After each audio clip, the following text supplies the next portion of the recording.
Well, good morning. Another start of our week. Happy Monday. We're going to finish up the first chapter of James, so get your coffee out. Morning Manna, here we go. James chapter 1, verses 26 and 27 says this: "Those who consider themselves religious and yet do not keep a tight rein on their tongues deceive themselves, and their religion is worthless. Religion that God our Father accepts as pure and faultless is this: to look after orphans and widows in their distress, and to keep oneself from being polluted by the world."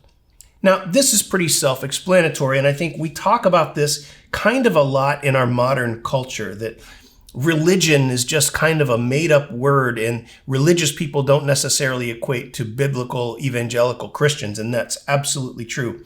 But James is making a point here. He's not just talking about that. He's saying that if we don't keep a tight rein on our tongues and the things that we say, that we are deceiving ourselves. We don't even need the enemy to deceive us. We're doing it ourselves. And then he goes on to say that our religion, or I think in a more literal Greek text, our practice, the doing of what we're learning, is worthless, he says. Man, I don't want what I believe and what I apply to my life to be worthless, and I'm sure you don't either.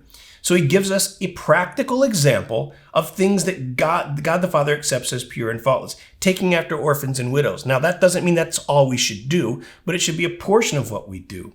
James understood, and he explained that real religion is not shown just by hearing the word. We talked about this on Friday, but by actually doing it. And so he gives us this example of minding our tongue, and a great example would be to go to take care of orphans and widows. Now, culturally speaking, orphans and widows were in a bad state in that first century.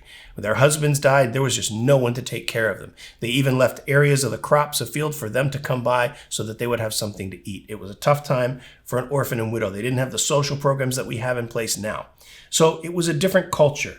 But your walk with God, according to James, is useless. It is worthless if it does not translate into the way you live and the way you apply and practice what you believe.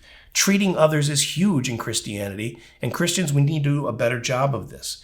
I've written this down. Many people are deceived in their own heart regarding the reality of their walk with God.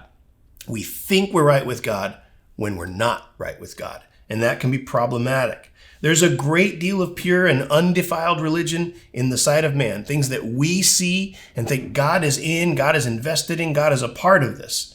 And the reality is God is like, I have nothing to do with that. And we need to be mindful of that. So what's your devotion? Don't do religion. Be a believer.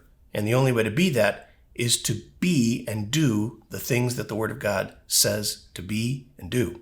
And that's your devotion of today. I can't make it any simpler than that. So make that about your Monday. Everything that you do today, do it as if unto the Lord. Guys, as always, remember to like, subscribe, hit the bell icon so you can be made aware every time we put out a new video. And go bless somebody else today. I don't think anybody blessed JT all weekend. He's Monday. He needs you to bless him. Send him a text, tell him how awesome he is. That's a great start. But if not JT, maybe Therese. Anybody, doesn't matter. Go do something amazing for somebody else. Don't expect anything else in return. Watch what happens in your life. We'll see you.